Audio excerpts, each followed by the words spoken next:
Got so many goddamn controllers. What the fuck? Right. What's up, guys?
Travel will be ready soon.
with Riku and me all the time.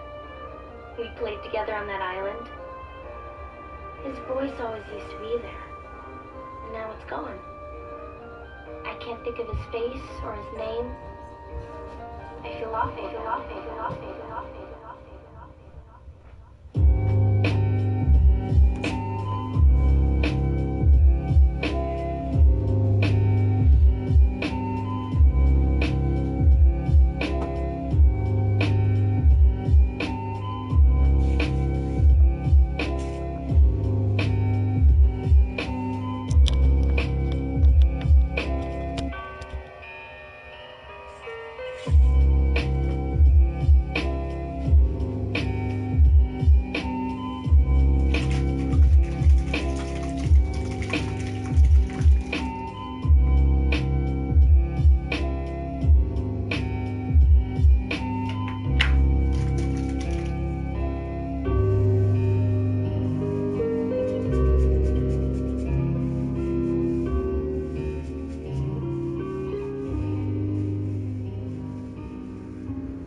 I don't know, but today seems kinda odd. No walking from the dog, no smoke, and everything is alright.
Why?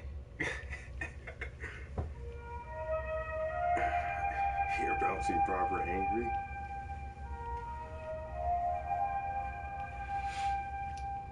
Gotta fucking twist my hair up, you know.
Get a reservation to this place. I just don't want to be with these people.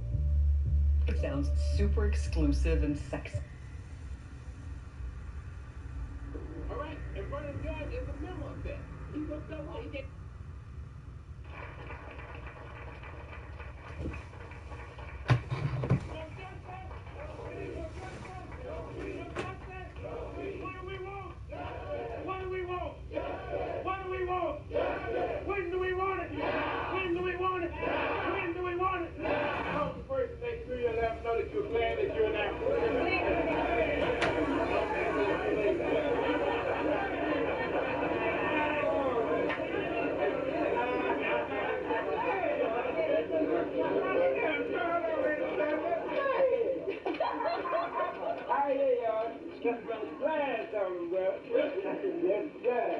Well, I'm going to give you the key to the town. Go ahead. Thank you, Brother Phil. All right.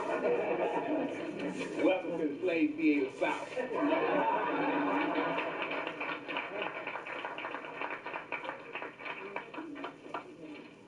Let me say that certainly I am glad to be back in Philadelphia once again, and to be returning to the same venue that I spoke at last time. Of course, I didn't recall how long I spoke, but some of the brothers reminded me it was 5 hours.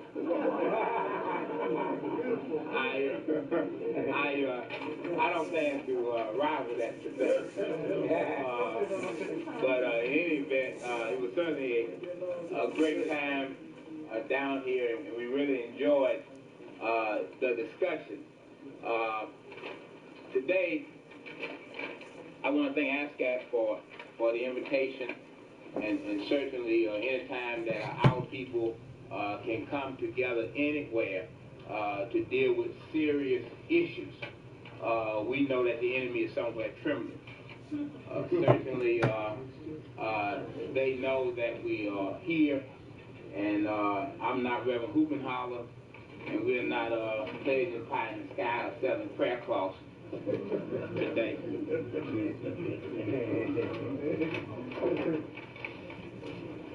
First, let me ask those members of the United African Movement and those of us who are from New York to please stand so that those from Philadelphia know that we put our money where our mouth is.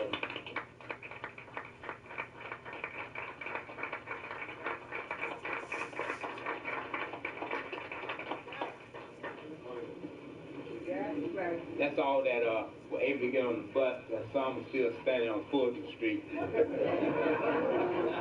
But we'll make sure that they get down here the next time to Philadelphia.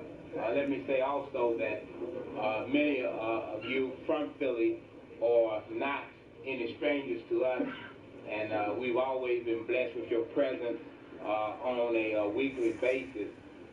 In New York City. There are a lot of faces here. If I start calling names, we'll be here quite a while. But we're always pleased to have our brothers and sisters from Philly, and I don't think there's a week that goes by when representatives from Philadelphia are not at the Slave Theater. Also, we are very blessed now to have people that are coming from Delaware to the Slave Theater on Wednesday. So that's very heartening. So I think the message is getting out in terms of us, but certainly we want to be able to do all that we can anywhere, because where any of our people have a problem, all of us have a problem. The subject tonight, critical thinking and analysis, is one that I think that is extremely important for us as a people. I think that many times we assume that people are engaging in critical thinking and analysis. Brother Dale Jones, let's give him a...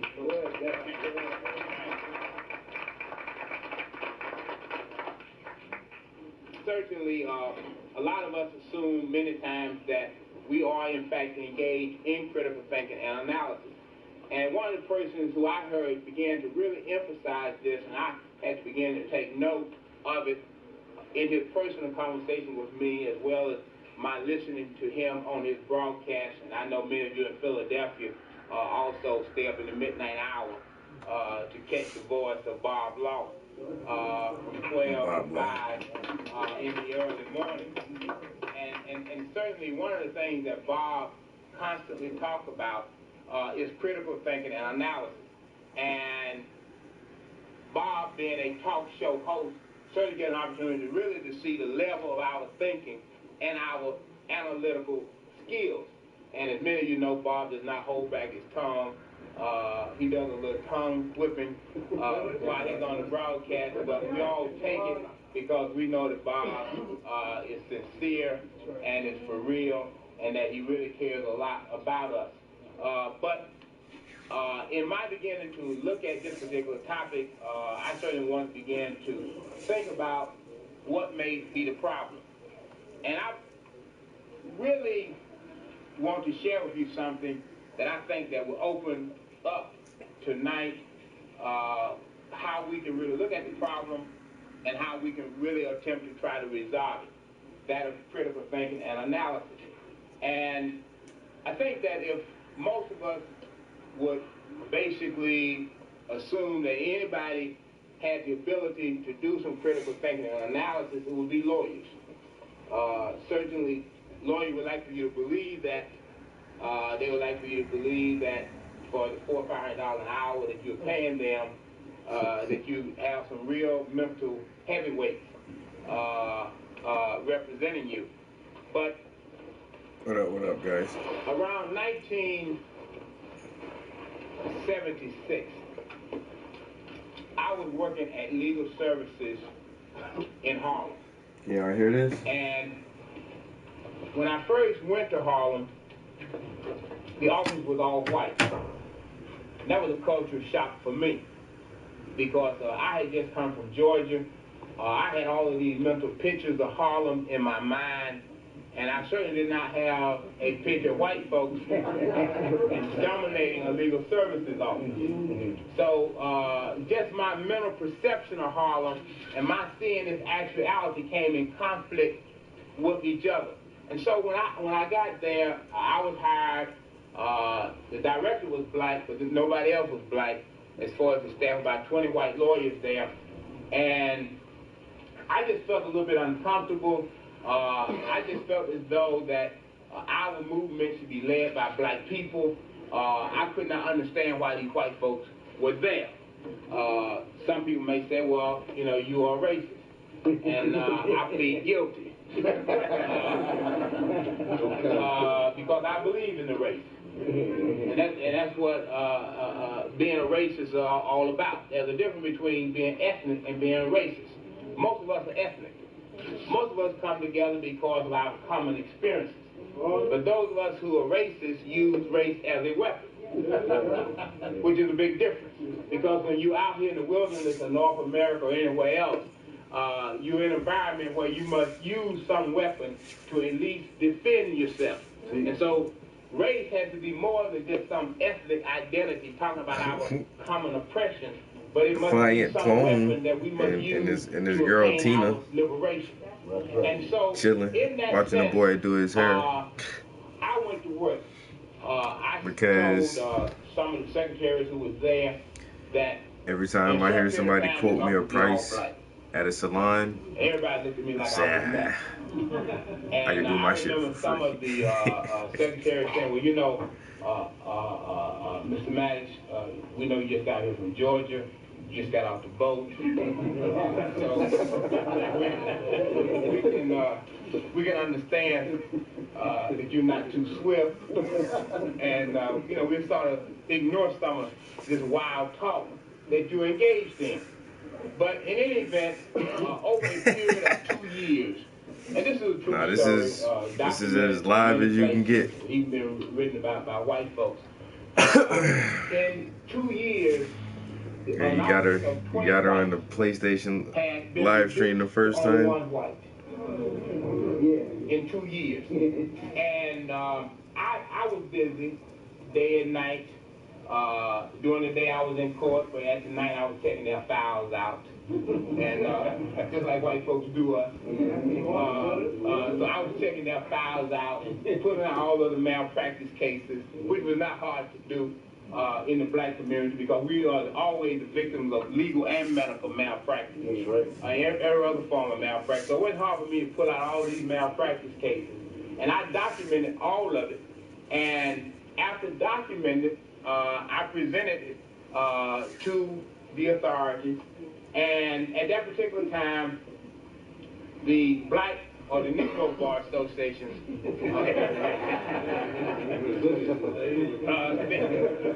they're in Harlem, appointed themselves to try to get rid of me. They said I was causing problems. Now, you know, and this is rather strange because one of the problems we have is what is the purpose of professional organization? I mean, if you have a professional organization of blacks, it would seem as though that the purpose would be to get other blacks gainfully employed. I'll show you guys the last painting I finished. Helping in that respect. But the truth of the matter is they felt offended because that was not their... Because I worked on the last painting for like a month and a half, but there was a pause in between it because I got started on it pretty good, and then I picked up a commission from this young lady from Virginia, and it was a really cool commission too. So I had fun doing that, but then I had to get back to the painting that I was doing, and it was somewhat of a challenge because I've never painted water before, but I think, wow, I wrapped that one really tight. But I think that I don't know, the first time that I've painted water like this, whereas up close with a reflection, I think it turned out pretty good. Just hold on 1 second.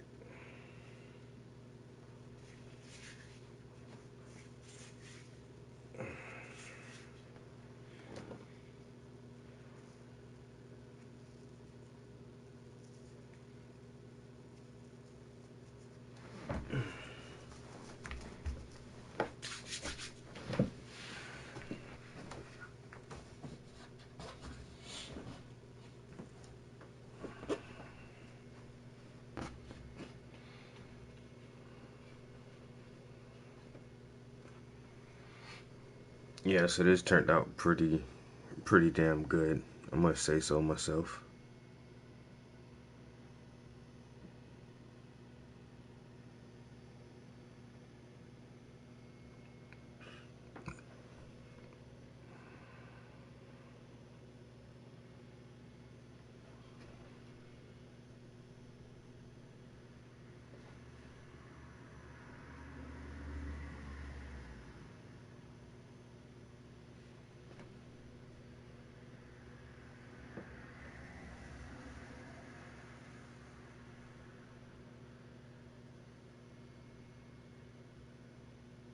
Pretty sweet, right? Yeah.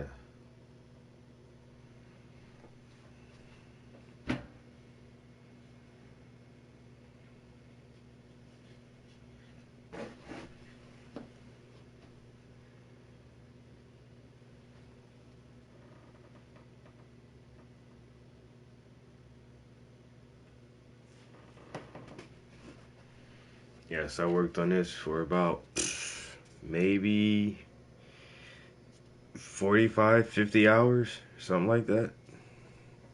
It was a while.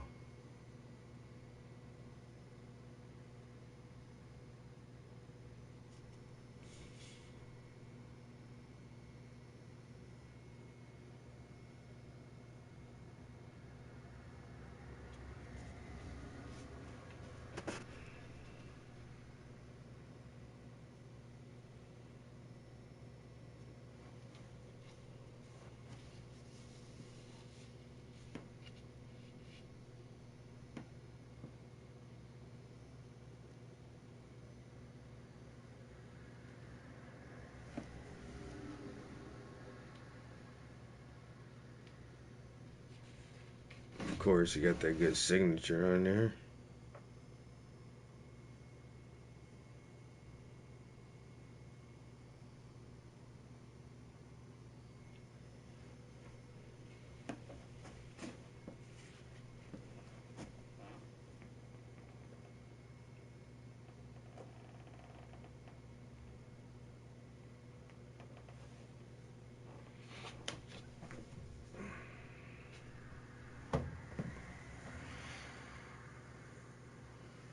Purpose.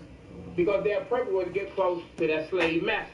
Yeah. By using the community to do that. Yeah. All right? Which is really what happens in our community. The best way to get close to white folks is to use black folks. Yeah. And get the attention of white folks, and then get that farm laid on. So that's always the game. A brother that's down with the community today is with Whitey tomorrow. Yeah. Okay? Because his interest all along was to be with Whitey. Right? We just didn't figure it out. You know, because we were taking it seriously. So, in that respect, they brought a grievance against me, and I had to fight that off. And after successfully fighting that off, I came into the office one day, and by this time, we had 20 black lawyers. And maybe Negro lawyers, after I tell you this story.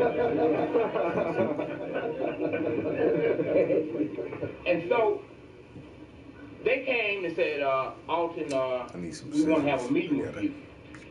Now, remember, none of these people were there when I got there.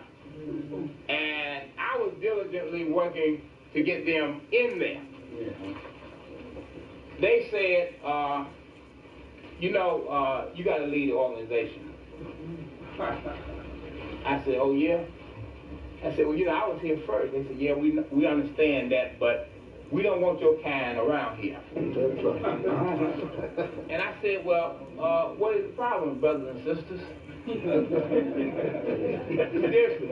And they said, well, you don't like white people. And I said, well, how did you figure that out? They said, well, you got rid of all of them. I said, well, did it ever come to your mind that you wouldn't be here if I hadn't have gotten rid of white people? You know, have you ever formed a thought, realized over 2 years that I was here laboring by myself to see the day when this office was all black?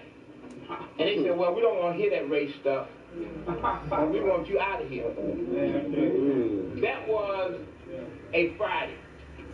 I got a certified letter Saturday morning telling me that my services at Harlem Legal Services were no longer needed, and that if I came anywhere near the premises, I was going to be arrested. And Monday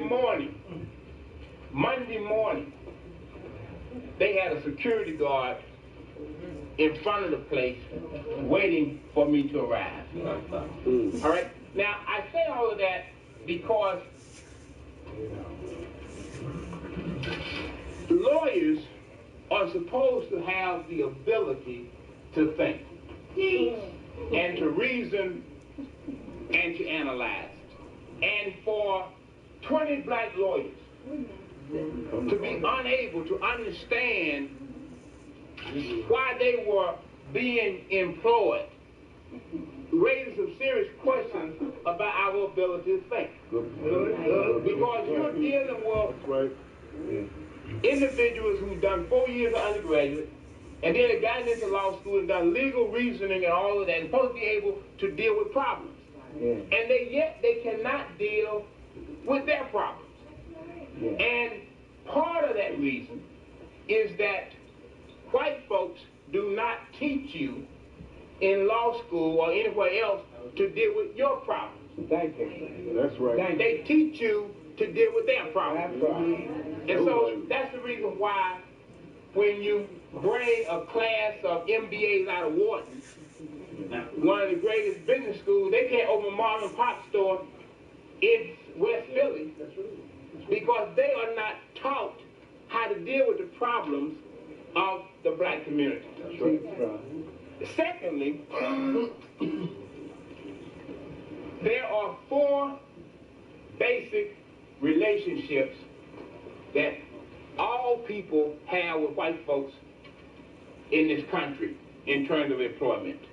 There are 4 basic relationships. One is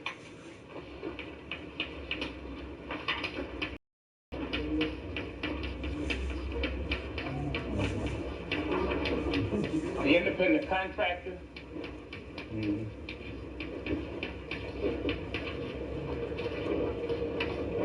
Second is the partnership.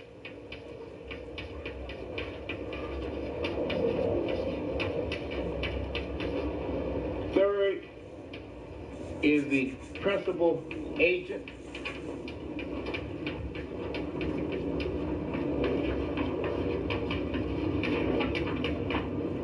And the 4th is the master servant.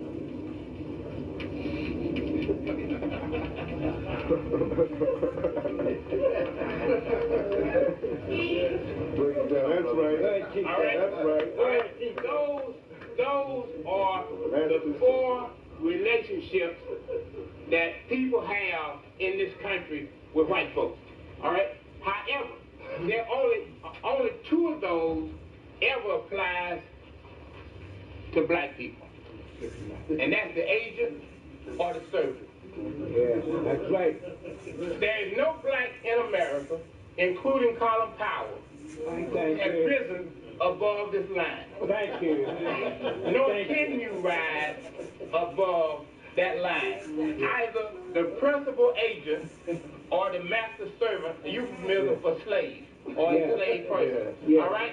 Yeah, All right? that's Those right. are the four basic relationships. Now, this,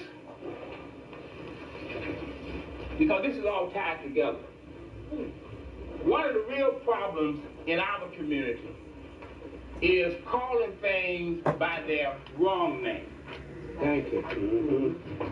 One of the great sayings of Confucius is that the beginning of wisdom is calling things by their right name.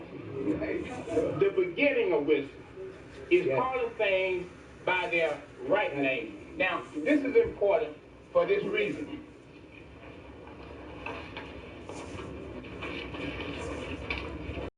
Malcolm would describe these two relationships as the house Negro and the field Negro. That's right. Yes. All right? That's right. All right? That's right. If Malcolm was here, he would describe these as the field Negro and the house Negro. Yeah. All right? Those have always been the only two relationships that we've ever had with white folks. That's right. All right? Now they're called agents. Yeah. All right? And servants. Yeah. Okay? Yeah. But it's still the same thing. Same thing. Okay? It's still the same thing. Now they're called agents or servants, but they're still the same thing. They're house Negroes and field Negroes. Yeah. All right, now, these two right here are only ones that are enjoyed by white people. That's right. I don't care if a Negro is in business for himself, he's not an independent contractor. That's All right? And there's no such thing as a partnership with white people. All right? All right? There's no such thing as that. So we have this is the height of it. Now, going back to these two, and remembering that we're talking about language now as well, because we're talking about the things about critical thinking and analysis. All right? And we're talking about why we have been unable to engage in it. All right? The agent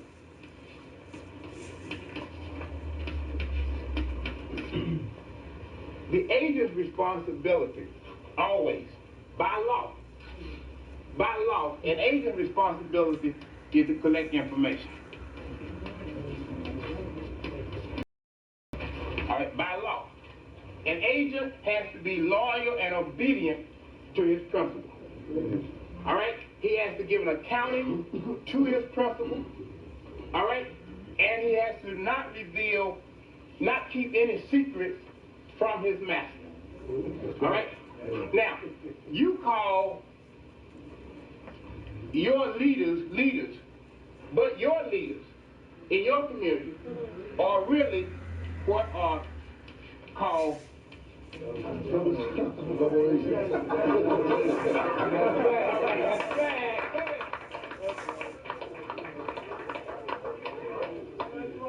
okay? All right? That's your leadership. The people that you elect to office, the people that you put in office, that you call leaders, are actually double agents. Okay? Because they appear to be working on your behalf, Yes. but they are in fact working on white folks' behalf. Right. All right? That's a double agent. All right? Case in point.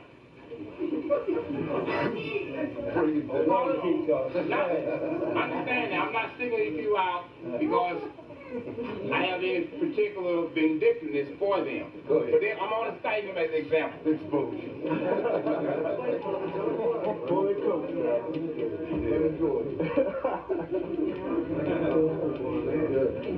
Vernon Jordan. Go ahead. Vernon Jordan is the most dangerous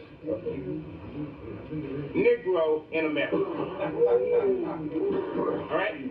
The most dangerous Negro in America because of his affiliation He's affiliated with organizations that no blacks could even get near. The Bohemian Club, the Bilderberg Conference, the Trilateral Commission, all of these operations he's involved in. And so when Clinton came in office, Wild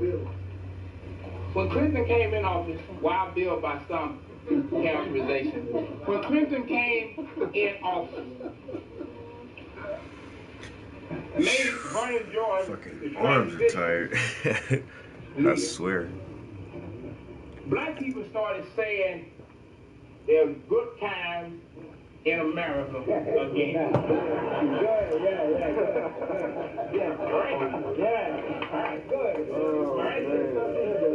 Because our people does not understand the concept of a double agency. All right? Do not understand that concept. These things are very simple. A few weeks ago, a brother spoke at Slave Pier by the name of Captain Yusuf Shaw. Many of you may know Captain Yusuf Shaw. Captain Yusuf Shaw was the East Coast head of the Fruit of Islam during the days of Malcolm X. All right? Now, one of the things that he said, which is very critical, but he was quoting Elijah Muhammad. He said that Mr. Muhammad said that there was 3 things that the black man would never be taught by white people. Business science, or the science of business, military science, and how to mate. Those 3 things that our people would never be taught. Business science, military science, and how to mate. Never be taught those 3 things. That's important because when we begin to look at concepts like double agents, that is a military term. Yeah, that's right. Okay? That is a military term. All right? The key to that is that in order for us to understand white people, we have to understand military science. In order for us to understand white people. In order for us to understand what is happening with Clinton and Ron Brown and Jocelyn Elders and this guy, all these people that he has appointed to the cabinet, military science said there's 2 things that military people must do. They must first engage in deception, and they must engage in surprise. All right? All right? 2 things that must be done is deception and surprise. All right? That is what is going on in Washington today. Deception and surprise. All right? However, Calvin Coolidge some time ago made one other important point, because these things have to be remembered. It has to be remembered. You know, whenever you are trying to resolve a problem, you can't be floating all over the place. You know what some people are. You know, one day people floating here, next day they're floating there because they're not grounded.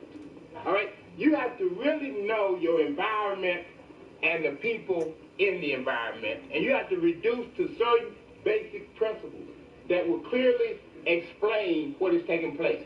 Calvin Coolidge said, the business of America is business. Yes, that's right. All right? Yeah. The business of America is business. Okay? Now that's important. That is important for us to begin to understand where we are headed.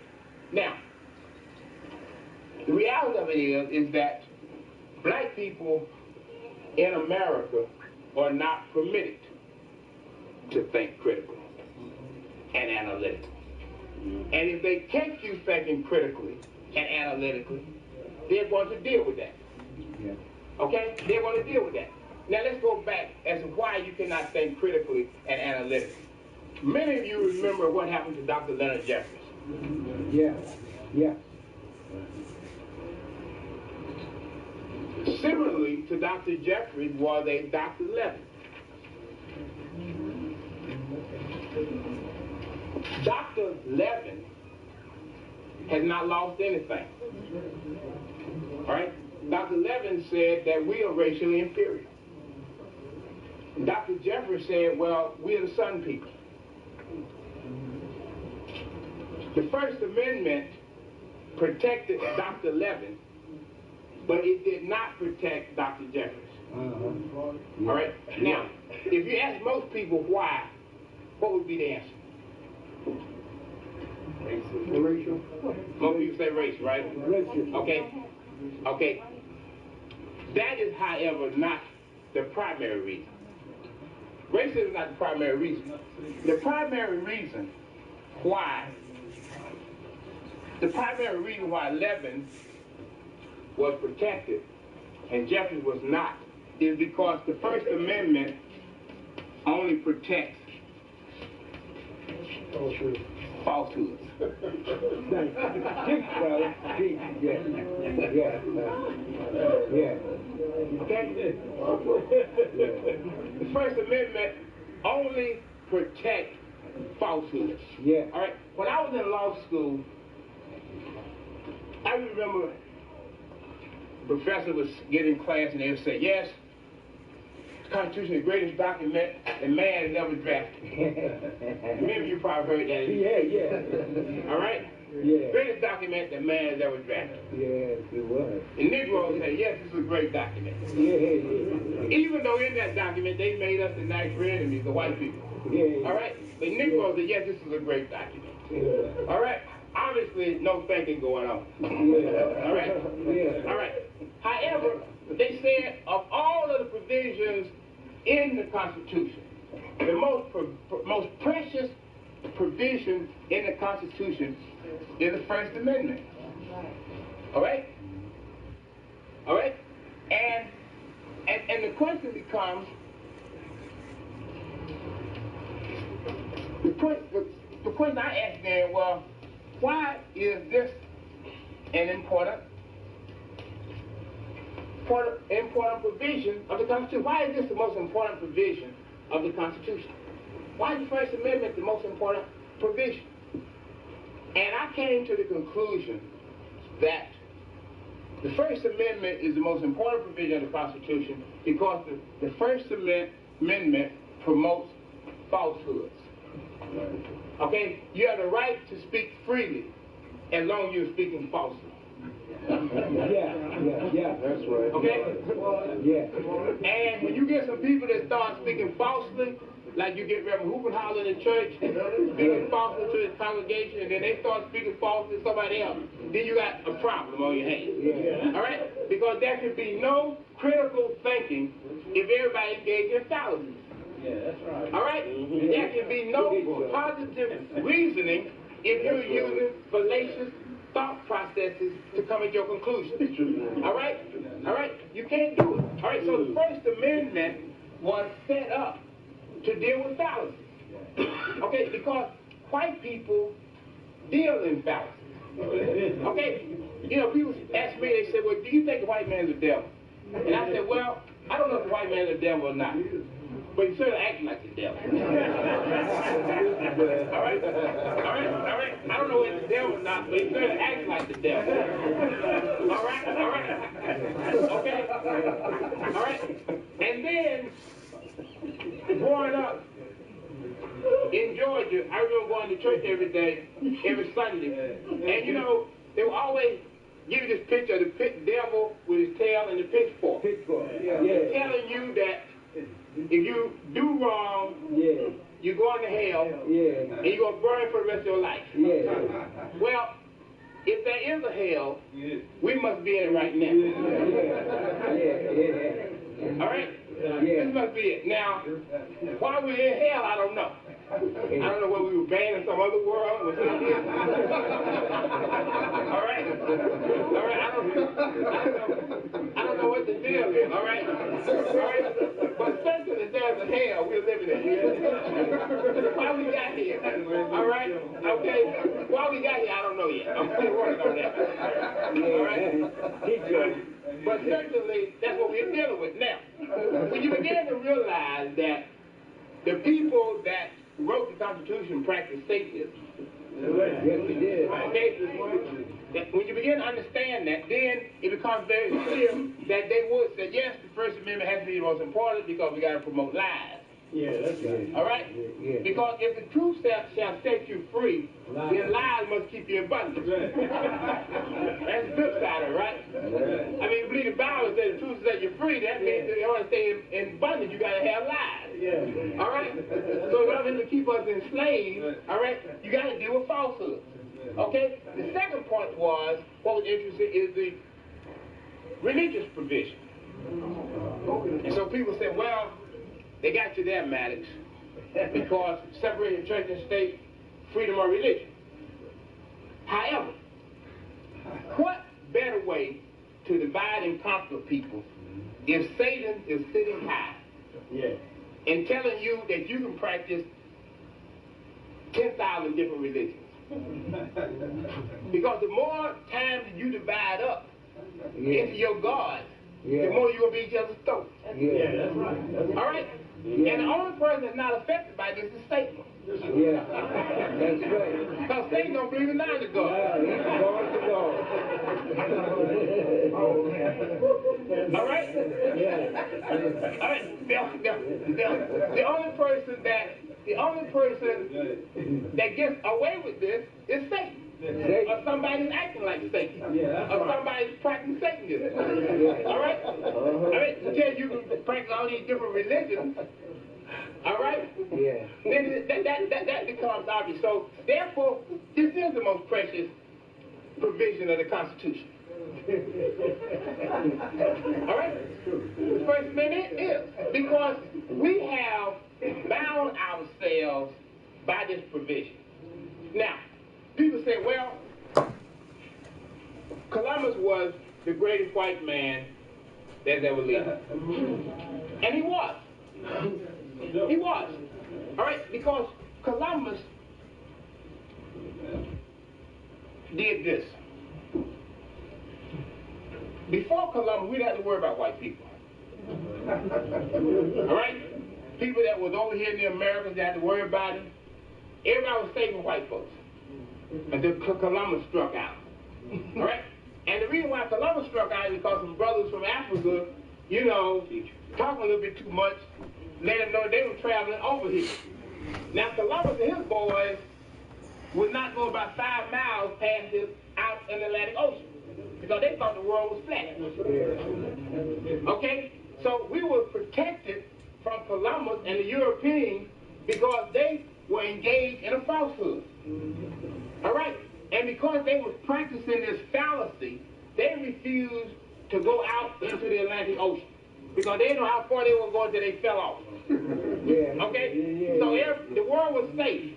Okay? As long as they were into their falsehood. Okay? It was only when they found the truth that they were set free to roam and kill everybody around the world. Yeah. All right? All right? Okay? All right, so therefore we begin to understand why white people realize the value of false beliefs. That's right. Okay? Which is what has killed black people. First of all, believing that the Son of God is blue-eyed and blonde-haired. All right? Just like every church you go in New York, you got a blue-eyed, blonde-haired Jesus. All right?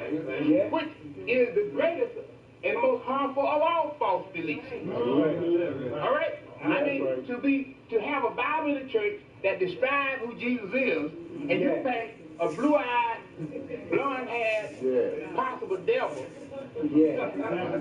on your wall is the greatest of all false beliefs. All right? Right there. All right? I mean, for anybody to believe in that, You have to be crazy. you have to be crazy.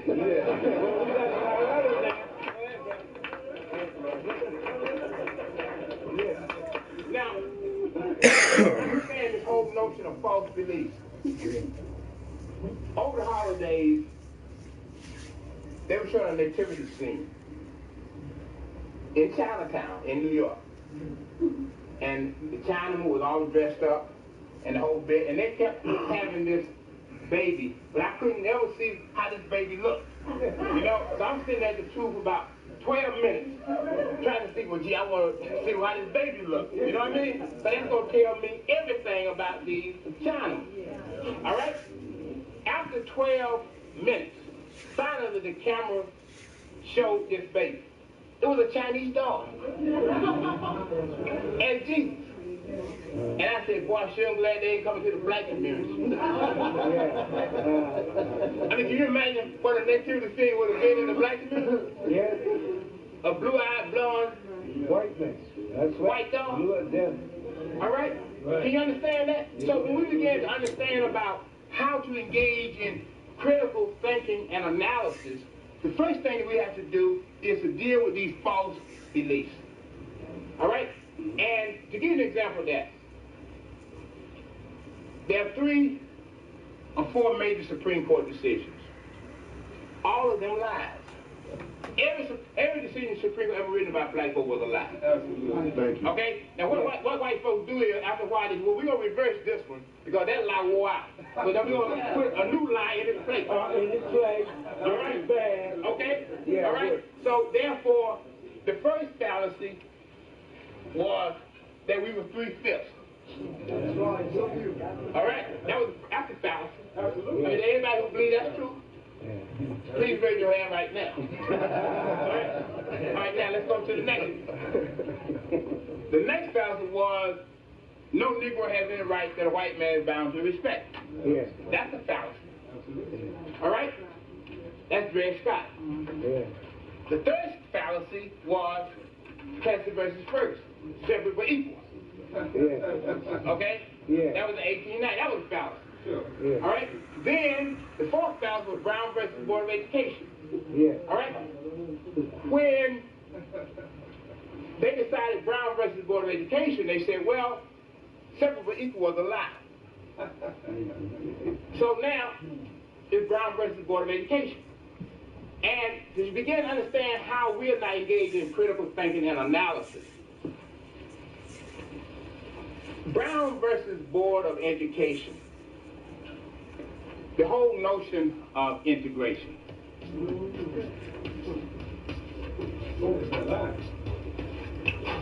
You know, the theory here is that the only way that black folks could learn was be around white people. Teach, brother. Yeah. Yeah. All right? I mean, just like all of the brothers that self-taught themselves. Fire White. What's up, bro? Yeah. Okay? Yeah. And who became fluent. Yeah. And who even admit them to taught white people, they somehow apparently developed this by osmosis because Brown said the only way you can learn something be with white folks. All right? But when we began to look at this is a fallacy. All right? This is a fallacy. I mean, we all know it's a fallacy. I wasn't around white folks. I didn't go to school around white folks. I graduated high school and never was around white folks at all. Never talked about white folks. Never in the presence of white folks. I did all right. Yeah, you're good. All right? All right? Around the same time, I did all right. Yeah. Okay? So obviously, this has to be a lie. All right? But this is why all this is so important, because we are not engaged in critical thinking and analysis. Okay? The first thing that we need to know is, how did white folks arrive at that conclusion? A, Thurgood Marshall was not rap type. Now I know I'm busting some people's bubble. All right? Honestly, dude, boredom. Boredom. And that's probably it. Like, I don't know. I was at a point in my life where I hadn't at that time been creative for, years, you know. And all through school or whatever, I was always really into art. But right after high school, because I didn't go to college, so right after high school, I was just on some other shit, you know.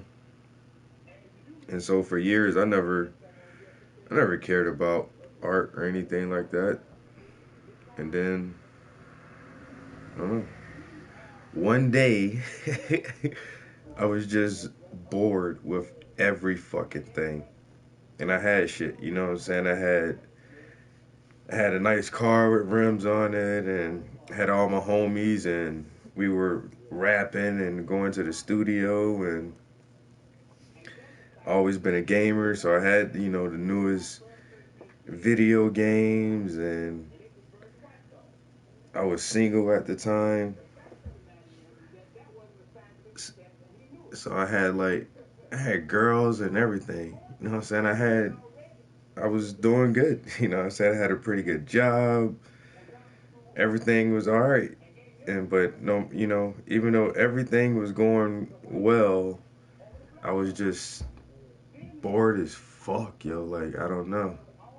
And one day the boredom really got to me and I was just chilling like this on a regular day and I just like, you know what? I think I'm gonna go buy some paints. And I just went to the Hobby Lobby. I have my first painting right here. I'm looking right at it, yo. I went to Hobby Lobby. I got a little teeny ass canvas, and I got a Bob Ross starter paint set. And I came home and I just tried to paint a picture, and it turned out not bad, you know. It's pretty crappy. But at the time when I first did it, I was like, yo, I'm the fucking shit, son. You see, I just paint this shit. Nobody showed me nothing. I just pick up some brushes. This is what I do, you know what I'm saying? I just do it like that. But then I look back at all my old work and I was like, yo, that shit is terrible. That shit is, horrible. But, yeah, if I can sum it all up in one word, it would probably be boredom. And ever since I've started back with my art and trained myself how to paint, and you know, I found a mentor and I took up some classes for a while.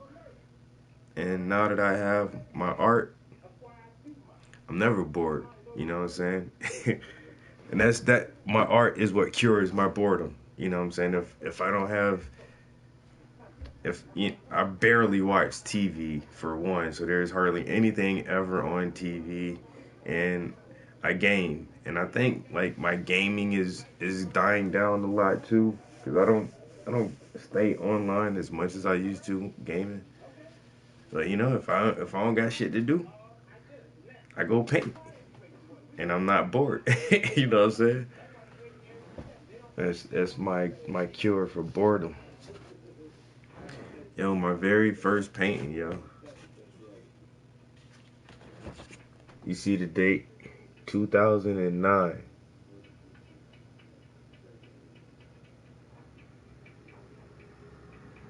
I haven't even been painting for 10 years yet.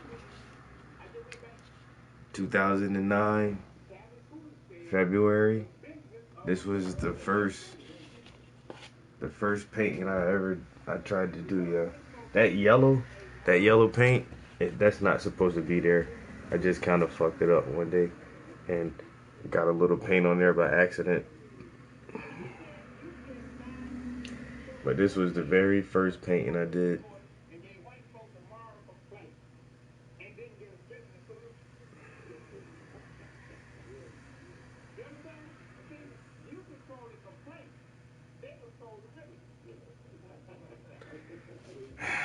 Then after I finished that painting, it was on and popping.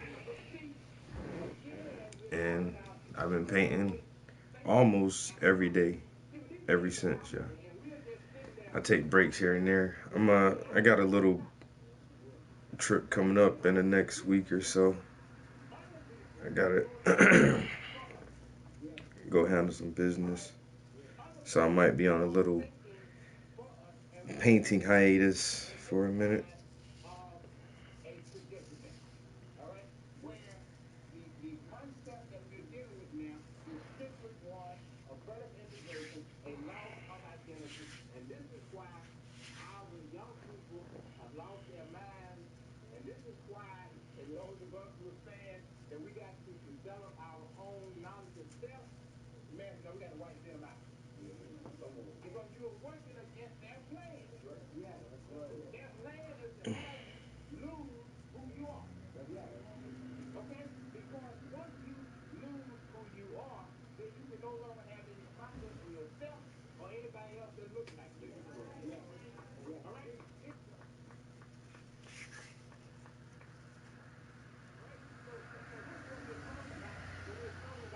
Having the ability to be able to reason and reason very seriously.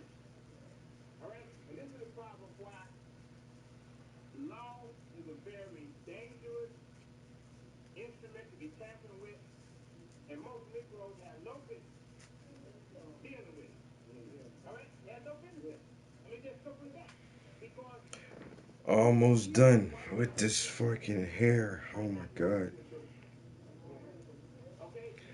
Every time I have to do this, I think to myself, why don't you just cut that shit? just cut it, and get you a brush and just brush your hair, and you don't have to sit down for hours and do this.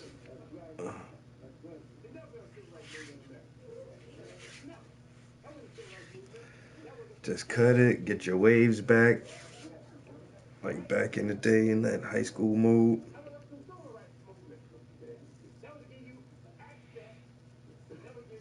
But no. Trap want to keep his dreads. Dreads are cool.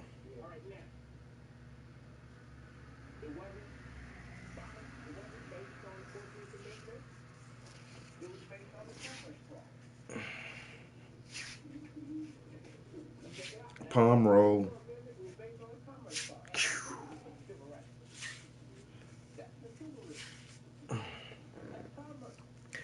Yo, it's been raining for like 3 fucking days, yo. Swear to God.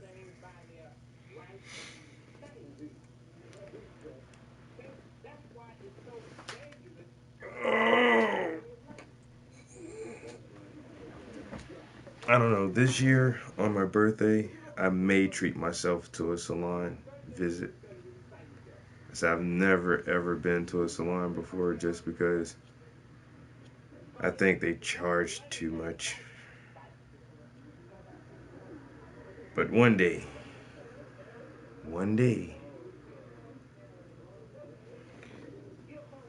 I'll go sit in the salon and get the whole treatment. The wash, deep conditioning, hot oil treatment, and the retwist and the set, and the moisturizer, all of that. For the works, I think the lowest price I've ever heard for the works was like $90 or something like that. I was like, $90? Oh man, that's a little bit steep there, I can just wash my own hair. Yeah. I can spend $12 and go get me some leave-in conditioner and some twisting wax, and I could do my own hair for $12. Because you want 90? Whoa.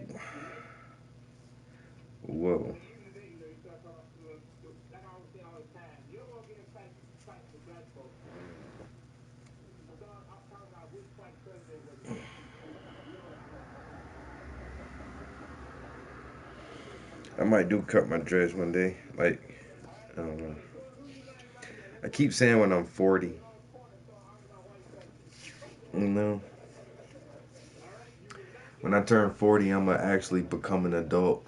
I'll just, cut my hair and keep a low haircut and wear khakis and button up shirts like an adult.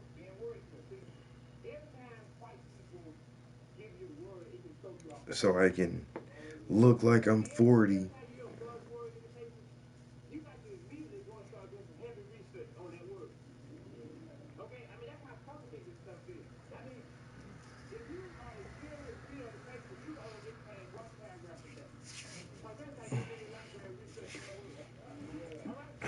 Damn this hair.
Wow. Alright. An hour and a half. It normally takes me about 2 hours to do this.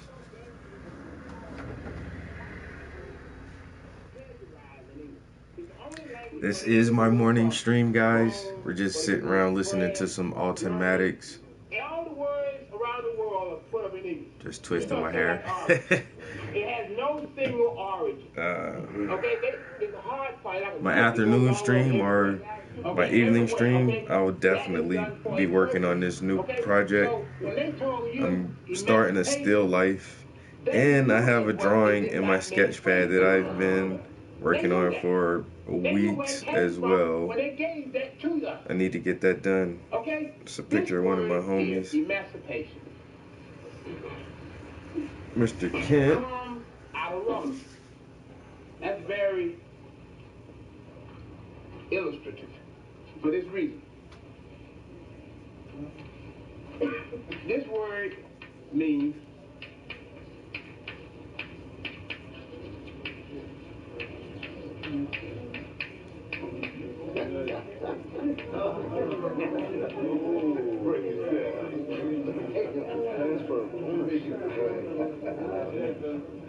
alright? That word means we just transfer your ownership. Okay? That's what emancipation means. It comes out of Rome. Because the deal is that, hey, at this stage, Mr. Confederate, see, you don't need to keep these people in chains no more. You know, they got their mind. It's not fake. The banking industry, the banking industry, and this comes straight out. Many of them were Jewish bankers, German Jewish bankers. Say, hey, you ain't got to keep chains on these people no more. Check out their mind. They ain't going nowhere. All right? So let's federalize this. All right? Let's put them under, let's make Uncle Sam their slave master. That's the 14th Amendment. That's right. Let's make them federal slaves. All right? So they passed the 14th Amendment to change your ownership from individual slave masters to the federal government. You see, as long as you was under Mr. Charlie's jurisdiction, you had no relationship to Uncle Sam. So you just Mr. Charlie's property. Uncle Sam said, no, give them all to me. Uh-oh. Yeah, go ahead. All right, I can control it better than you can. All right? Yeah. So turn them over to me. All right? So let's have federal ownership of them. All right? Okay? So Uncle Sam said, well, let's pass the 14th Amendment. All right, which means then that there are only, and I rather use the word enslaved person, but what I want to do right now, I'm going to use the word slave. But I prefer to use the word enslaved. But just for simplicity, you know, sometimes when you see these three S's, you can remember it better. We've had three statuses in America. First of all, I'm just using slave, but let's try to remember enslaved. But these, all three of these, we're going to start with S. So that's why I'm using slave at the moment.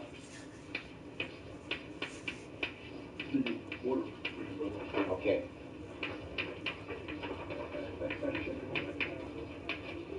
Sharecropper. Become a stealer. All right? Yeah. Yeah, everybody has a job today as a sharecropper. Yeah. All right? Okay? And this is where we all headed.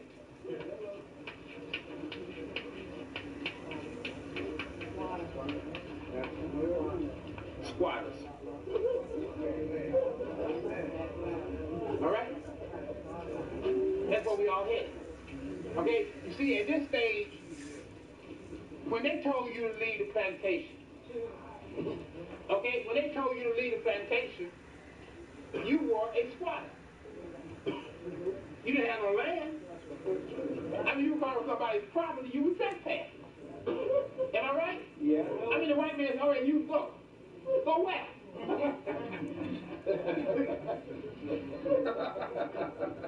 Unless you got wings, you trespass. Am I right? And where were you going? Unless you had wings. All right, so therefore, if you don't want to be a squatter, then you have to be a sharecropper. And that's your opposite there. If you don't want to be homeless, you have to be a sharecropper. All right, so the only thing that changed was that they said, no, we don't need that no more. Okay, we don't need that. And they said, well, how do you know that? They said, because the Romans had the greatest slave system in the world. Okay? And in the Roman slave system, you could be bankers, you could be lawyers, you could be doctors, and you still slaves. Which is what we have today. Over here. Okay? It's the Roman slave system in America. All right? So therefore, these are the only two relationships that are in existence at this particular time as a result of what happened. We're either sharecropping or we are squatters. But the one key thing to remember is that in all of these, we have no relationship to the land. All right? You understand? And that's our problem. Land.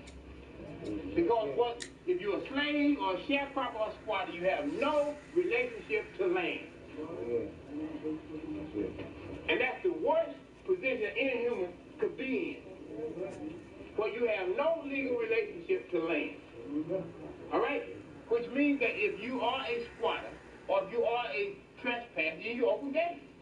I mean, you go to one of these white folks' yard right now. When they throw you away, see if that's no. All right. Because trespassers are not protected. All right? Am I right? Okay? So therefore, we began to understand this. Then we began to understand why the real critical thinkers in our history on the shores of North America have been people like Elijah Muhammad and Marcus Garvey, Martin Delany, people who talked about land. All right? Yeah. All right, and those are people that the white man never let you study in his books. Okay? All right. Because they were the ones that were talking about the central problem of black people. Okay? And that is the land question. Because no people who have no relationship to the earth have any reason to be on earth.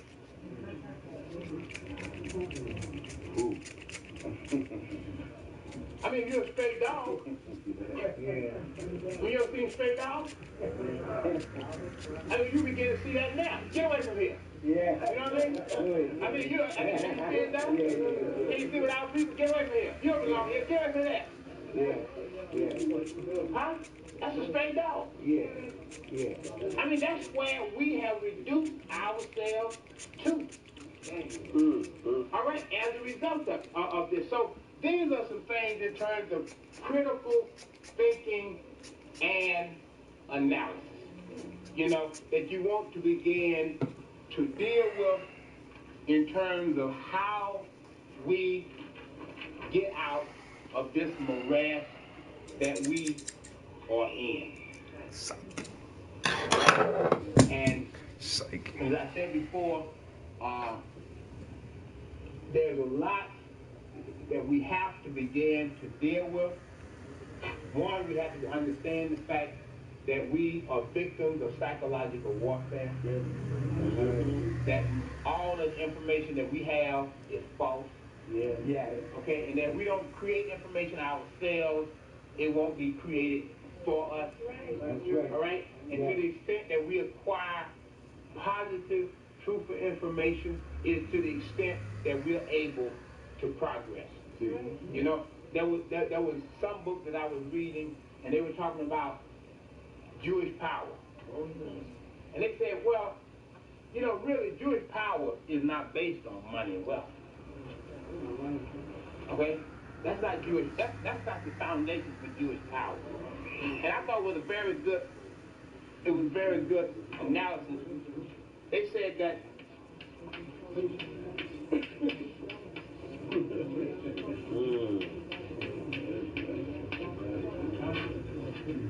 information. That's what distinguishes them. Information. Is information. All right? Yeah. And you see, and when you look at the news media, okay, they're about 2% of the country and about 30% of the media. More than that. All right, at least 30, probably more. Yeah. Okay. More. All right, but it shows you how people understand how to control other people's minds. Yeah. See, you don't need large numbers of people if they are placed in strategic positions. That's right. Okay? Now, on top of this, see, why this is so important is when I began to look at Jews, I noticed one thing about them. They were in positions like they were attorneys, doctors, okay, teachers, teachers. Oh, all right. But you know what? Right. You know what the common thread was? They were counselors. Yes.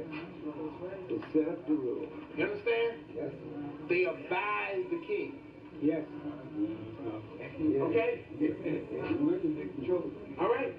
See, they understand the power of counsel. You know, a lot of people say, well, why did they take your license? I said, the answer is simple. I was replacing Jews as counselors to blacks. Yeah. All right? Yeah. You understand? Yeah. They understand that. We don't. Yeah. You know, black folks don't understand why they would take your license. All right? I understood it all along. Okay? I understood it all along. You see, when their lawyers are told to go home because you have your own, then they start zeroing in on your own. Okay? And when your own is committed to you and not to them, then they got to be iced. It's simple as that. All right? Because as we said before, the only way that you can survive out here is to be a double agent. Double agent. Good, brother. That's right. All right? That is it. That's the only way you can operate. Don't care how. All right?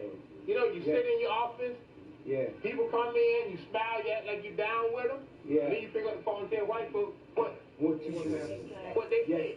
That's right. Okay? Right. All right? that is what we are talking about. You know, these are the kinds of problems that we're caught up in. So whatever information we have, they have. Yeah. Okay? And people controlled by information. Yeah. If white people have figured out right now what's going to happen in 2050, in order for us to get past them, we got to figure out what's going to happen in 2100 at the same time. See, if that vision right now takes them to 2050, our vision got to take us to 2100. See, that's what when the brother talked about strategic planning, Yes, sir. that's what he was talking about. All right? Knowing what you're going to do day by day. Now, what happens is that we never sit down to plan the future. Yeah. All right? Now, white folks is sitting there trying to figure out what's happening, what's going to happen in 2050, right? We're trying to figure out what happened in 1965 to Malcolm.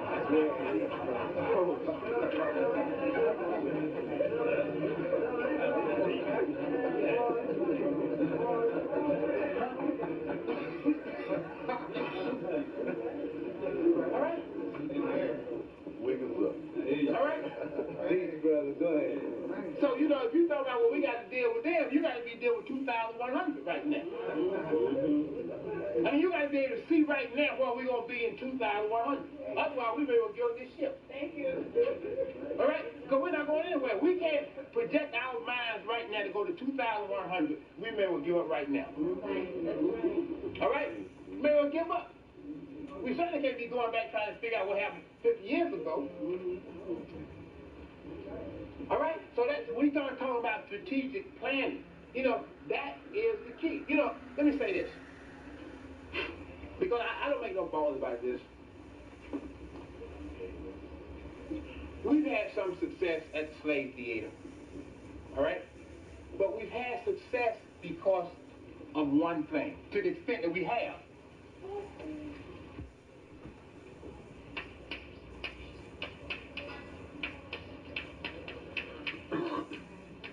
That's right. Hard work. That's right. Okay? All right? Now, I said to say this. I'm going to give you an example of what happens in our community, because we need to deal with all of these fallacies. We hold meetings on Wednesday nights. All right? I did not personally choose Wednesday night, but I take Fresh. credit or blame for Boy. that because at all times I was the chairman of the Back organization. fresh. Okay, so whoever was planning Wednesday night, I was the chairman of the organization, so I take responsibility for Wednesday nights. Now, there are some people in the city who say, man, he knew we were doing something on Wednesday night. All right? He knew we were doing something on Wednesday night. I mean, why would he be doing something Good to go. on Wednesday night, and we were doing something on Wednesday night? All right? Now, some of these people are ministers. All right? Okay? You know that's not good. All right? All right, now. All right? No, but I want to deal with it so we can understand something. You see, a person who makes that statement is not doing any critical thinking or analyzing. At all. At all. Yeah. Just by making a statement. You see what I'm saying? Because you say, well, why would you do something on Wednesday night? I'm already doing something on Wednesday night. Well, then, if we use that analogy, then why are you having church on Sunday? Because you weren't the first church in New York. All right? Why did you start a church on Sunday? If one other person already had a church on Sunday. I mean, Athens City would have to have a church on Sunday. You understand? Then why don't you all be Athens City? All right? Or why don't we be at Destiny? They were started before you were started. Yeah, that's right. You understand? A cornerstone. They were there before you were there. All right? So, you know, when you begin to, you know, I mean, and now what happens is this kind of thing to keep us divided. Because we're not thinking. All right? So now, you know, people say, man, so-and-so said, and you're low down. Why? Because you got a program going on Wednesday night, and you knew he would have a program going on Wednesday night. Hey, have you checked the census? There are 2 million Africans